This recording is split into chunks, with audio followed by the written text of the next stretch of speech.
House Republicans are panicked that they're going to lose control in the midterm elections, and they want Texas to bail them out by furthering their gerrymander with mid-cycle redistricting. Former Attorney General Eric Holder is here to discuss. Welcome back to Defending Democracy. I'm Mark Elias. Let's get started. Attorney General Eric Holder, welcome back to Defending Democracy. Always good to talk to my favorite lawyer in the whole United States of America. You're a great partner, and you've done a lot of good stuff for our democracy. And I'm not laughing. Well, I appreciate that, and coming from you, that is high praise indeed. So I want to start with the sorry state of the Department of Justice. You were the Attorney General.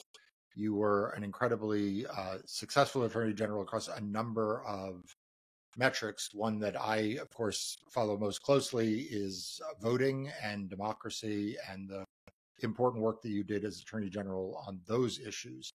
But I mean, where do you start with your analysis of what is going on right now with Pam Bondi, with Emil Bovee?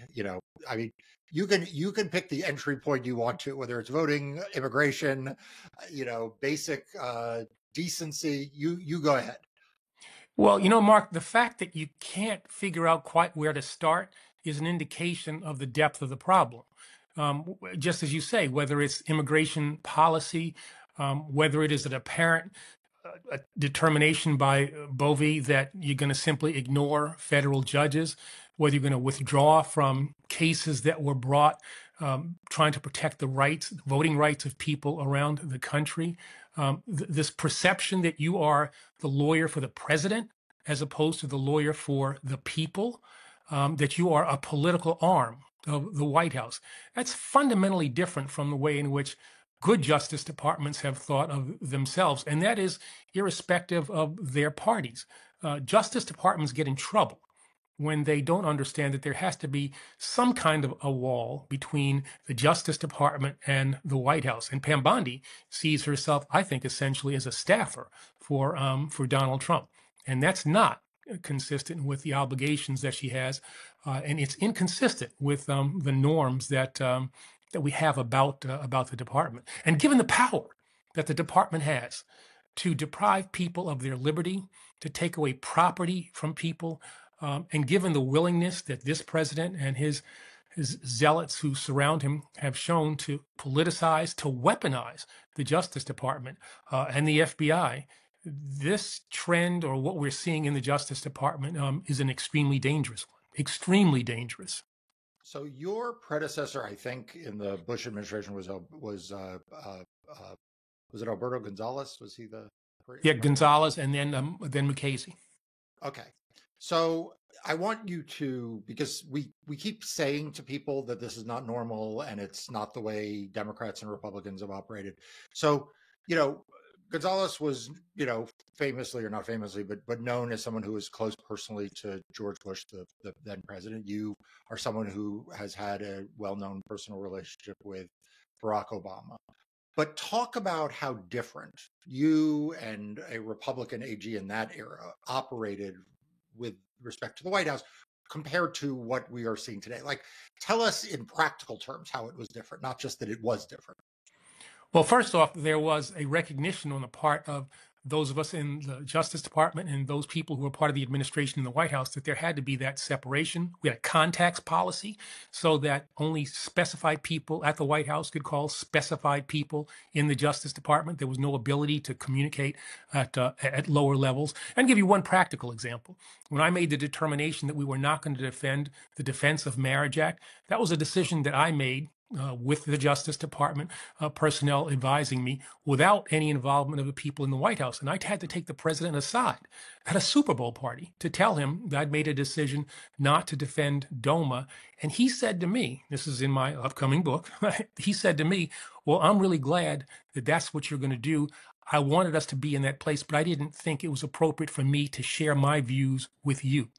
So that, Barack Obama and I are good friends, but we were also cognizant of the roles that we had to play and how me as Attorney General had an impact on the nature of the communication that we had and the nature of the relationship that we had while I was Attorney General. Now, before you were Attorney General, you were also the U.S. Attorney for the District of Columbia. So you have operated at both, though both are in Washington D.C. You have operated at both the highest level of sort of the National Department of Justice, but also you ran a U.S. Attorney's office that deals with, frankly, the most, both the most, I don't want to say petty crime, but the lowest level Sure. crimes and the highest level crimes in the District of Columbia.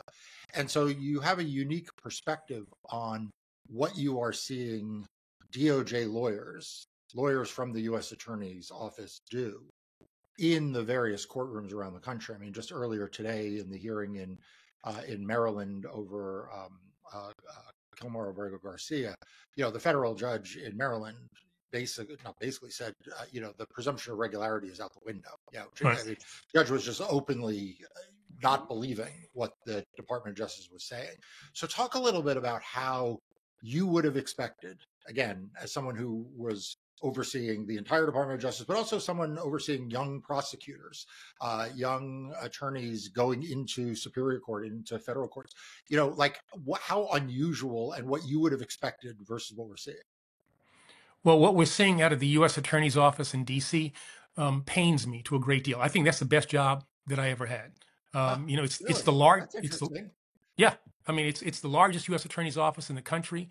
You prosecute, as you said, everything from misdemeanors to the most sophisticated white collar crimes, international, drug stuff, and to see that office turned into again another arm of the White House. With a guy who couldn't even get confirmed, Ed Martin. I mean, he was a zealot, an incompetent zealot, and he couldn't, pass muster. And now we got a Fox commentator who's running the U.S. Attorney's Office, Puro.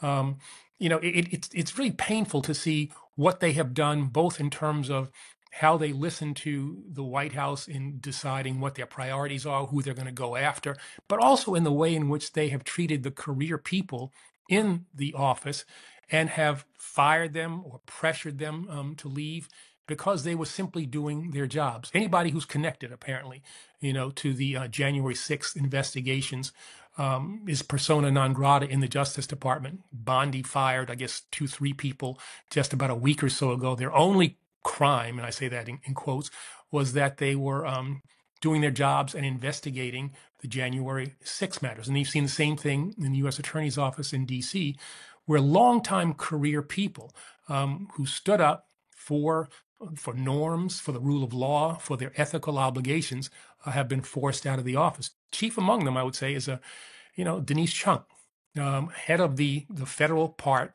of the U.S. Attorney's Office in D.C., forced out because she refused to do that which Martin told her that she had to, which was to open up an investigation that had no basis, didn't have no predicate basis for the investigation. And so, this wholesale undoing of the way in which the department normally conducts itself, and for the benefit of this president, is unbelievably disturbing, especially when you dial in the fact that the Supreme Court, through that immunity decision, has put this thing on steroids, and you think out all the possibilities, that becomes truly frightening. Yeah, so we're going to talk about the Supreme Court in a moment, but I wanted to ask you one more question about your time as overseeing federal prosecutors. So I interviewed recently Preet Bharara, Mhm. and he said, that when they would interview, I guess he did final round of interviews. I don't know if Sure. that's common or uncommon. Yep, I did that. Okay, so when he said that there would never be a consideration of politics, that there No. would never be, it didn't matter, if you were the U.S. attorney appointed by a Democratic president, as both of you were, like it just like that would never come to play. And it was interesting because I asked him about Danielle Sassoon, who's the woman who Right. was appointed by Donald Trump and is apparently a very conservative Republican, but resigned over protests over the Mayor Adams. I forget his first name, Scoten, the more junior lawyer who Right. also very Republican. And I said, so, and I was kind of offhanded, like, oh, so did you hire them? And he said, yes, I did. Actually, I hired both of Yeah. them. And he said, I hired Emil Bovee. And he's like, even, like we just would not discuss their politics. And that, looking at what is going on now with Pam Bondi and the Department of Justice and the, as you say, the firing of people, this has to just be like a different planet to you. Yeah, it's a totally different planet. It's a planet that I don't want to inhabit. It's a place I want to get from bad planet back to Earth One here. But the things that they have done, the decimation of the honors program, which is the way in which people leave law school, come into the Justice Department. Again, that's how I came into the Justice Department. Hired in a Republican administration. No one ever asked me, was I a Democrat? Was I a Republican? I never asked in those final interviews that I did whether people were Republicans or Democrats.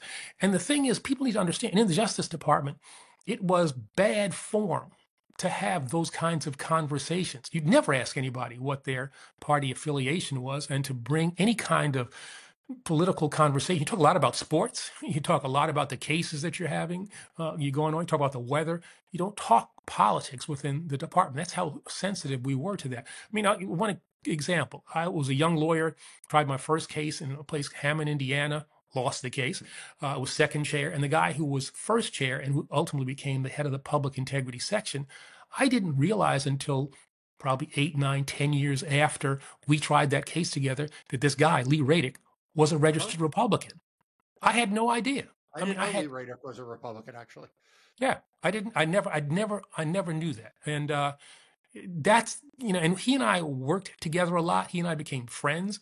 And that is, again, an indication of how the notion of political knowledge or partisan knowledge about your colleagues is simply not something that in a normal Justice Department you would discuss. And here they have litmus tests. If you can't prove, I mean, I see now that they're going to give lie detector tests to people in the FBI to see if you've ever criticized, Bongino or Patel. I mean, this stuff is absurd. This stuff is dangerous. This stuff smacks of, authoritarian states, and ought to concern the American people a great deal. Okay, so you and I have become very good friends, and we work a lot together in the area of redistricting. And so the breaking news that's going on literally as we're recording is around the state of Texas. So we're going to talk about other states as well and zoom out, but let's start with what we are seeing going on in Texas. Essentially, the White House, I think, is concerned they're going to lose control of the House of Representatives. They wanted Texas to do mid-cycle redistricting. By the way, Texas, which had already gerrymandered its maps and was already being sued, right. Now the governor has now acceded to that request and called a special session. The Department of Justice seems to be playing sort of a role in providing political cover here for the Attorney General. They sent a letter to the Attorney General saying, by the way, we think these 4 districts held by Democrats are illegal. And that is based on the fact that the Department of Justice says that race was used to draw them. What's interesting is earlier today, it came out that actually there had been sworn testimony by the Republican map drawer that race had not been used to draw them. So talk to me about Texas. Well, a couple of things, kind of baselines here. Let's kind of set the scene. Texas, as I think, and I don't know what you think, is probably the hardest state in the country to vote. They have gerrymanders that are just kind of off the charts. I mean, Texas got additional congressional seats as a result of the census that happened, about 5-6 years ago at this point, and showed an increase in population due to an influx or increase in the number of people of Hispanic origin. And so what did Texas do? They created 2 additional majority white districts. I mean, the gerrymander there is as obvious as anything you could see. Justice Department was suing and now has withdrawn, from that suit. We have, under your direction, a suit that is pending. And so that's kind of the baseline.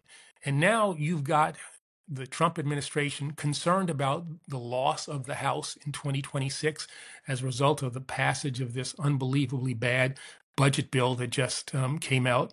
falling poll numbers about their immigration policies, where they're underwater by a pretty substantial amount as the American people see the way in which they're conducting these raids. They're not going after criminals. They're going after people who work in farm fields and, who do things at Walmarts, just regular people, might be undocumented, but they've been here for substantial amounts of time and contributing to our communities. We want to pull those people out. And the American people are appalled by this. And so they're worried about the loss of the House in 2026. And so they look around and try to figure out, what is it that we can do to put our thumbs on the scale? And they say, wow, let's mine Texas for, even though it's gerrymandered, let's find some more. Let's try to create some more safe Republican seats in Texas. And so in the midst of this unbelievable crisis in Texas, this humanitarian crisis, the tragic things we've seen with these pictures of these lovely little girls from these camps who've lost their lives, some are still missing.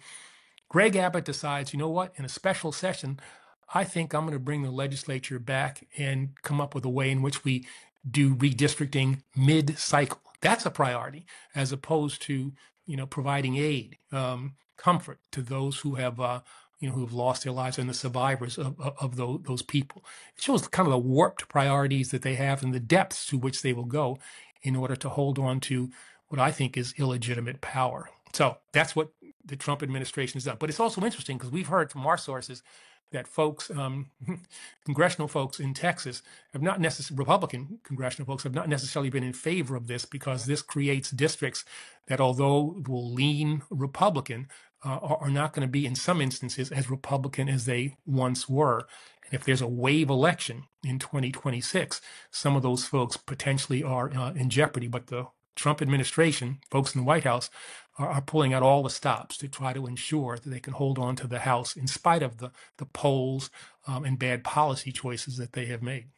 Yeah, so you're hearing, interestingly, the same thing that I am. I actually wrote about this for Democracy Docket earlier today, that if you're a Republican member of Congress, I mean, forget about what the White House wants, right? Like, if you're a Republican member of Congress in Texas, and by the way, you have been able to be a very right-wing member of Congress. Like, you've been all conspiracy theory, in on every terrible policy, because you've had a 65, 70% Republican voter registration. All of a sudden now they're coming to you and saying, hey, we want to create more Democratic seats. Well, the only way to create more Democratic seats is to take some of those Republicans in those districts and move them into Democratic seats. So all of a sudden, rather than having a 65 Republican district, you're now at 53, 54% Republican advantage. And I, like you, and I promise you, everyone, Eric Holder and I did not coordinate this. I'm hearing that some of these Republican members are like, wait a second. Yeah. I'm not big on this, but I assume you have the same view I do, which is that ultimately they'll muscle through that opposition.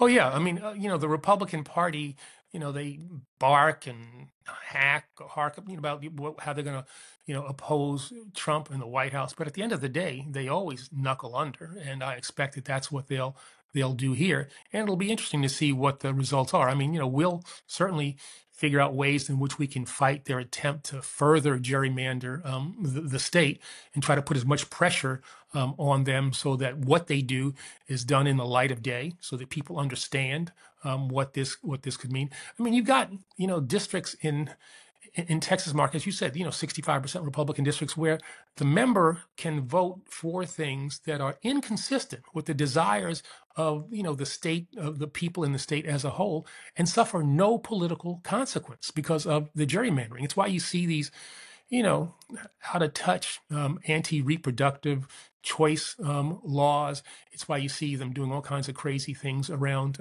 immigration, a whole range of things that they do, not supported by, the people of the state as a whole, but they suffer no political consequence. They're actually afraid of the very people who they say they want to represent.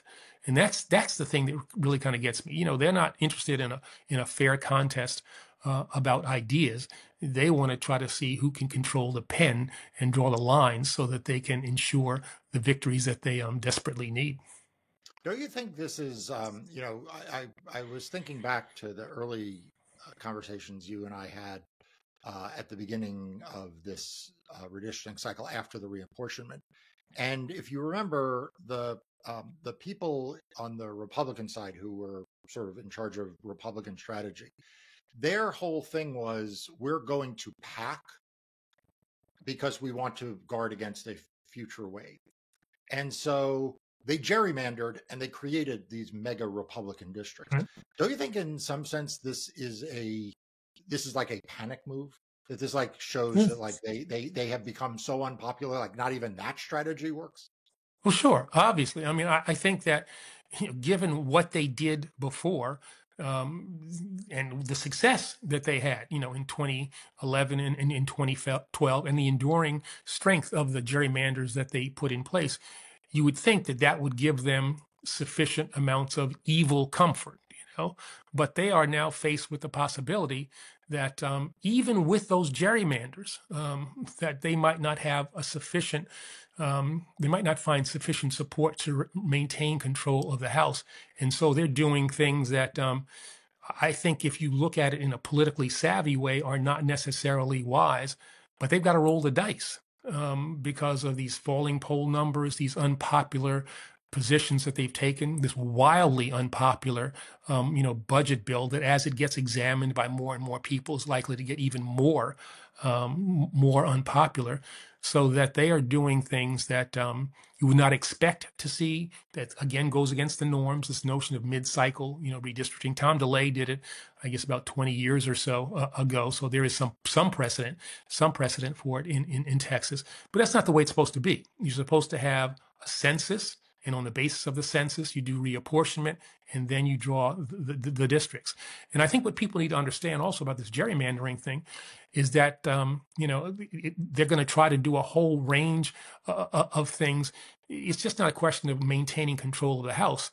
They want to make sure that they have sufficient numbers of people there so they can continue to push the Trump agenda for the last 2 years of his presidency.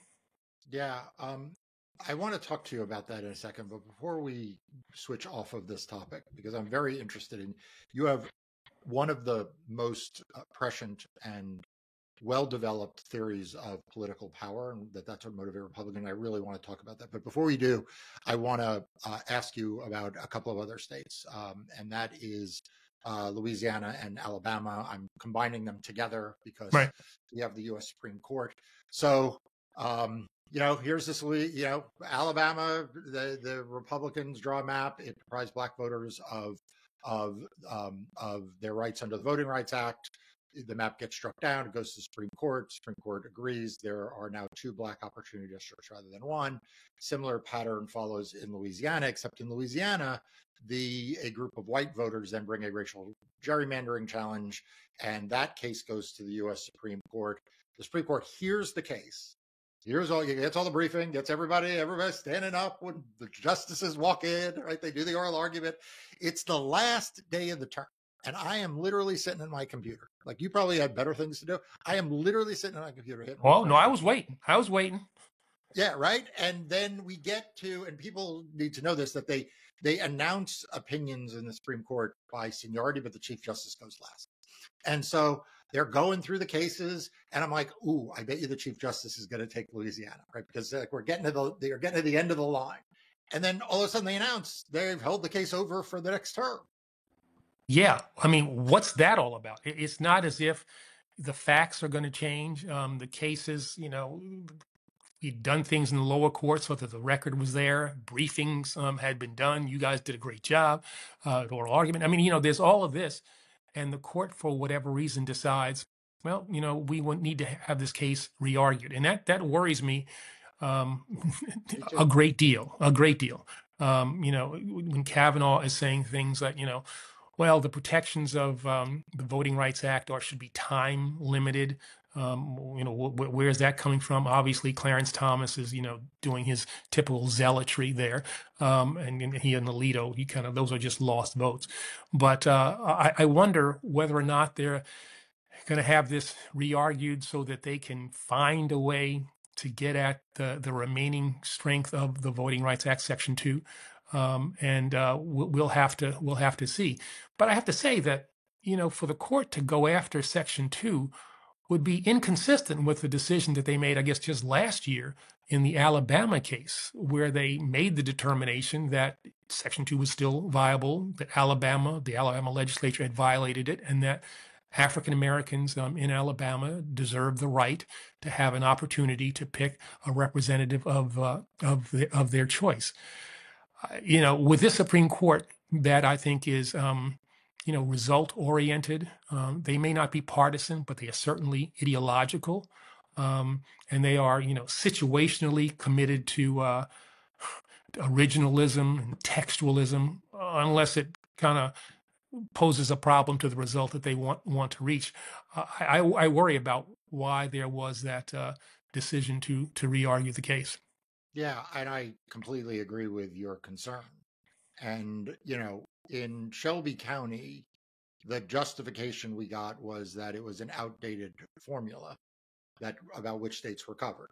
Well, in that opinion, you may remember the chief said nothing in this opinion affects the nationwide Right. coverage of Section 2, right? So presumably, what I don't understand about this time barred, this like time thing that you hear people say, like it's is Congress in 2006 said Section 2 continued to be needed on a Right. nationwide basis. So you can't say that somehow Congress was picking and choosing states, winners and losers, or that it was somehow an outdated formula. It's the entire country.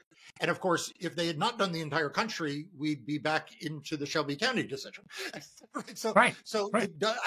I'm curious, like how they think they get out of that box.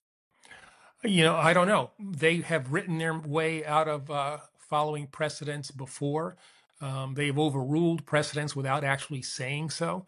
They have shown a commitment, I think, to an anti-democracy agenda, everything from Citizens United to Shelby County to Rucho.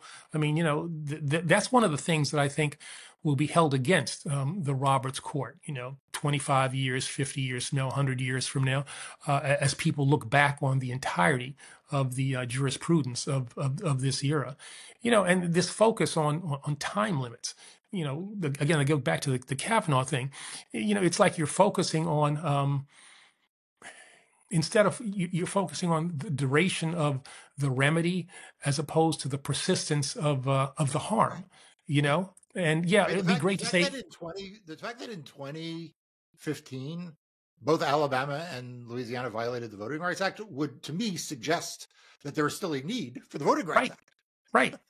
Yeah, I'd like to put a time limit on things and say that racial discrimination in a whole range of things ends on 2026 January 1. Everybody out there who's racially conscious, racist, or whatever, you understand that? But that's not how the real world operates. And they made that determination when they said that, Alabama had to redraw its lines. Louisiana had to redraw its lines. How they're going to work their way around that, what Chief Justice said in the Shelby County case, is, who knows? But they, I can't say that I've given up on this court, but I'm very concerned about the way in which they reached the decisions, that they reached. And I have to say that I think Justice Jackson's remarks, I guess was last week or so, when she said she was worried about our democracy. That's the thing that keeps her up at night. I think that is that's well founded. That is extremely well founded. I'll be right back with more of my conversation with Attorney General Eric Holder in a moment. But, Republicans are attacking voting rights all around the country. And it is Democracy Docket's mission to protect free and fair elections by keeping you informed on what is happening around the country to democracy and the courts. We can't afford to be sleepwalking our way towards dictatorship. We need to stay up to date. We need to stand up and we need to stay engaged. That's why the Democracy Docket team is rapidly growing. It is now more than 20 people, but it needs your help to support their critical work. Become a premium member now at the link above or in the description below to help them grow and do the work of democracy. Okay, one last question on rendition, then I want to talk about your view of power. You have a long connection to the state of Alabama that gives you, I think, a unique perspective, both from a personal standpoint, a legal standpoint, and a historical standpoint. We overlooked in, I think, all of the background and the back and forth about redistricting. and about these cases was the fact that the state of Alabama was found to have violated Section 2 of the Voting Rights Act. Okay, like states do that. They shouldn't. They got caught. Great. But then they did something that actually Louisiana didn't do. They then defied Right. a court order. They defied the U.S. Supreme Court. They defied the trial court and engaged in activity that a very conservative 3-judge panel has now said can only be understood. Okay, this is not my sentiment. This is what the conservative panel, including Trump-appointed judges, is saying, that it can only be understood as intentional racial discrimination. Right. Okay, there's no other way to understand what they did other than with discriminating against Black voters. So just help the audience that may view redistricting through the prisms of, do Democrats get a seat? Do Republicans get a seat? Which, is not unimportant because it does relate to, partisan power at the national level. But just explain to people what that through line looks like to you. Yeah, race for too long has permeated the way in which the state government in Alabama has interacted with its African American citizens, with its Black citizenry. My connection to Alabama goes back to 1963. I'm married to a wonderful woman, Sharon Malone, who was the sister of Vivian Malone, one of 2 Black students who integrated the University of Alabama in 1963 in June, when George Wallace stood in the schoolhouse door.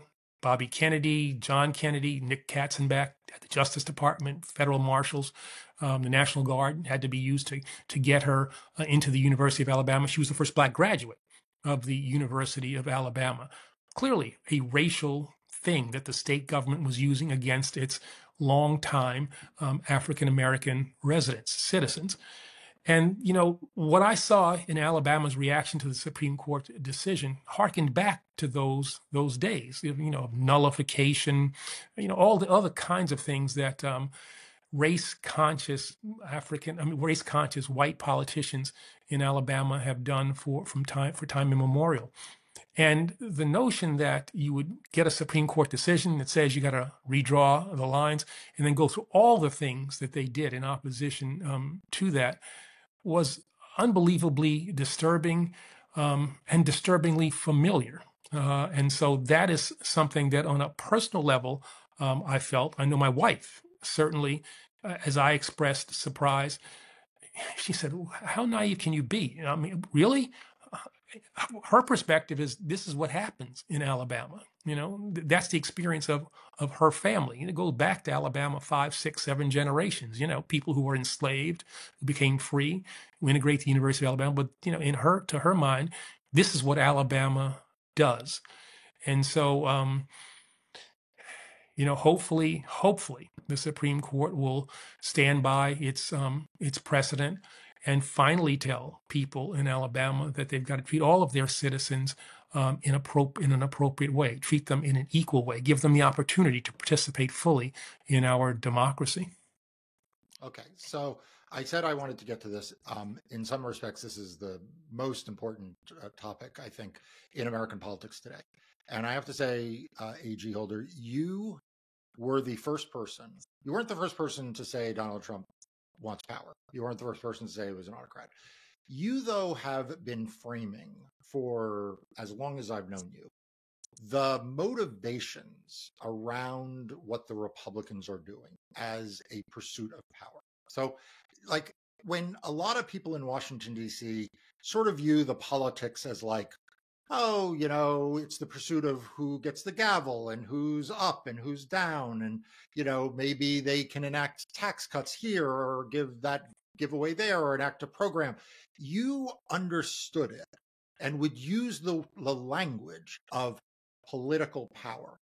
And I have to say, at first, I didn't really get it. Now that we are 5 months into the Trump administration, I totally get it. And I think a lot of people now get what you have been talking about for years. So I'm curious, as the first person, I think, to really articulate that what is going on in redistricting is not about like, oh, I'd rather have my friend in office. It's actually about something way more sinister than that. It is about the seizure or the control of power and the exercise of power. Right. Talk to me a little bit about your theory about that so that people can hear it, and then tell me where you think we are now that we are in month 5, month 6 of the Trump administration. Yeah. I mean, viewed separately, all of these things can be seen in kind of a nice, not nice, but not necessarily threatening way. There's Right. redistricting here, there's voter suppression here, there's other things here. But the reality is, this is all part of a web that really goes to the acquisition and the use of power. That's the underlying thing to all of this. And these folks, too many folks in the Republican Party, will do anything to acquire power and then to hold on to it using illegitimate means, if necessary, and then to use that power in ways that propel their agenda, their view of what this nation should be like, how our society should be ordered, and they're willing to do anything to hold on to that power. You gerrymander in 2011 and 2012, which gives you control of state legislatures, and then you put in place a whole range of things that are anti-labor, anti-choice, anti-voting rights. You frustrate people who try to do criminal justice reform. You keep in place your view of what society should look like. And once they get that power, they then don't want to give up. There's an arrogance to this, that they somehow have a better sense of how America should be ordered. It's not a question of listening to the people. And as we grow as a nation, as we hopefully become, more familiar with each other and come up with ways in which we deal with, current problems. No, they want to hold on to their views, which I think too often mired in the past in America that probably never really existed as they think about it. But they do everything that they can to frustrate the will of the people so that their minority, and they are a minority. That's the thing that people need to understand. They are a minority. Trump might have gotten a few more votes, popular votes, than Kamala Harris. But if you look at the sweep of the way in which they have won elections over the course of this past decade, and then even before that, they are adherents to policies that are not supported by the American people, but they have the power to frustrate the American people or potential representatives of the American people who would do things more conducive to the political desires of the American people. So it's all about power. And here's the other deal. Progressives, liberals, Democrats, we've got to get comfortable with that notion of the acquisition and use of power. Doesn't mean that we become Republicans and do things in a way that I think are close to immoral and certainly wrong. But, Franklin Roosevelt was not shy about acquiring and using power. Lyndon Johnson wasn't shy about acquiring and using power. And so I think we need to look back, be conversant with our history, and understand that if we want to have an America that's consistent with the desires of the American people, that's consistent with our founding ideals, there's really only one party that stands for that now, and that's the Democratic Party.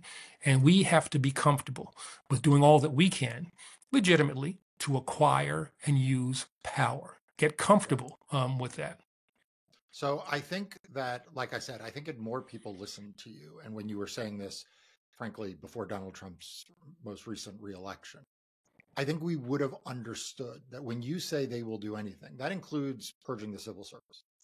That includes politicizing the Department of Justice. Like all of these things that now people are like, can you believe they're doing?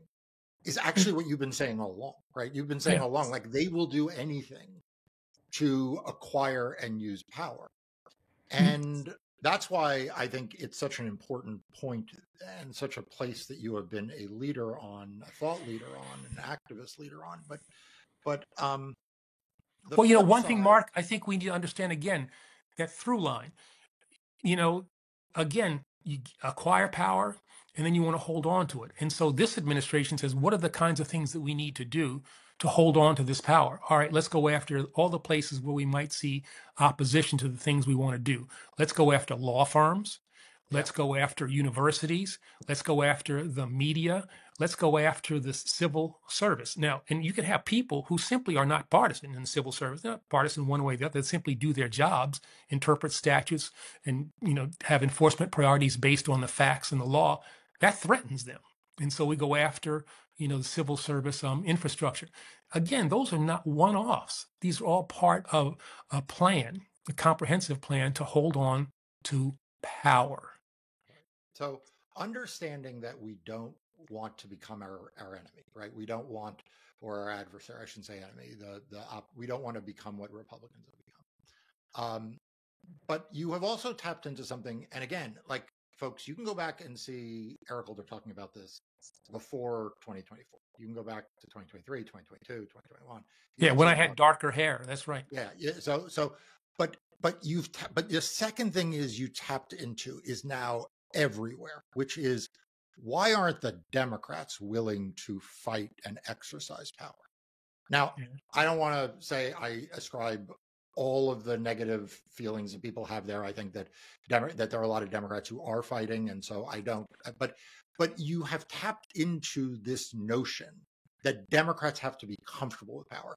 So why is it that you think Democrats are not comfortable with power, and how do you, Eric Holder, get them comfortable with power? Yeah, I mean, Democrats have to disabuse themselves of the notion that we are dealing here in a normal sphere. I mean, this is not normal. We're dealing we're in a dangerous place where there are threats to our democracy. I mean, we get a little too comfortable with the notion that our democracy is just there and it will forever continue. And we need to understand the nature of the threat, the strength of the threat. And I think that would hopefully, mobilize people. David Rothkopf has written a piece on a Substack. He says 25 steps that Democrats need to do in order to push back. It's a really good piece. Now, you might not agree with all of the 25 steps, but I would urge everybody to look at that Substack, and it's really kind of interesting. And there, he's talking about using power. He's talking about using power, I think, in an appropriate way to save our democracy. But why we have become a party, we've become, a side that for whatever reason shies away from the use of power. I just don't understand. And so that means we've got to look to put in place leaders who are going to be okay with acquiring and using power. And that may mean that, we have to have generational change. Maybe that's part of it. Although, I'm not a person who's favors, age tests. You can be 80 years old and be, a rabble rouser, effective. It's kind of, you got to do it on an individualized basis. And being young doesn't necessarily make you wise. So, there's a whole bunch of things that we have to look at. But we need to have people who are willing to fight, who are willing to express themselves, who are willing to do things that take them out of their comfort zone. Understanding the nature of the threat, you might have to do things that you didn't expect to have to do when you became a congressman, a senator, a state legislator. But you've got to do those things if we want to win this existential fight. And that's what this is. This is an existential fight. And if you thought before January of this year, I was baying at the moon or being hyperbolic, you can't look me in the eye now and say that 6 months into this administration, that anything I'm saying about the existential threat, the existential nature of this threat, is somehow unfounded. It's clear. It's clear and likely to get, even worse over the course of, these next few months. I 100% agree with you. And you are one of the big fighters. You are one of the heroes of this day. When so many people are backing away and not willing to step forward, you are willing to use your voice, use your own power, and also to help inspire Democrats and to fight for Democrats and for the American people in court. I am proud to be by your side in those fights, and I want to thank you for joining me today. Can I just say one more thing?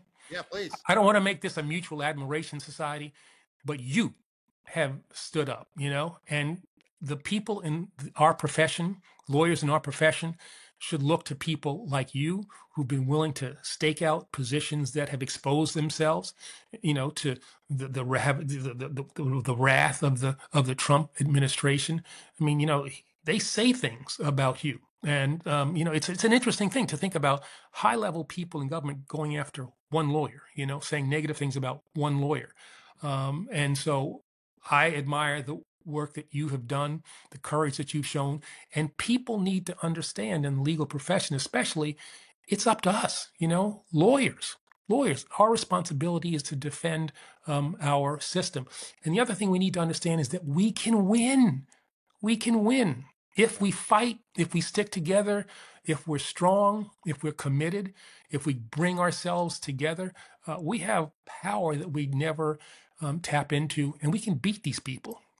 We can beat. I wouldn't call them enemies, but I would certainly call them enemies of democracy, and they have to be defeated. Absolutely. And look, I appreciate everything you've said, and right back at you. And by the way, when we have fought, we have won. People said we were going to lose in North Carolina. We won. People said we were going to lose in Alabama. We won. We won. Going back a few years before that, I don't know if you remember, we had a case in Wisconsin where they were refusing to fill a vacancy, and everybody said, you're never going to win in state court. The state Supreme Court's super conservative. We fought, you and I, side by side, and we won. So I would say to my fellow Democrats, fellow liberals, progressives, listen to Mark and Eric and raise your risk tolerance. Go for it. Take some shots. Absolutely. Thanks for being here today. Thanks for having me.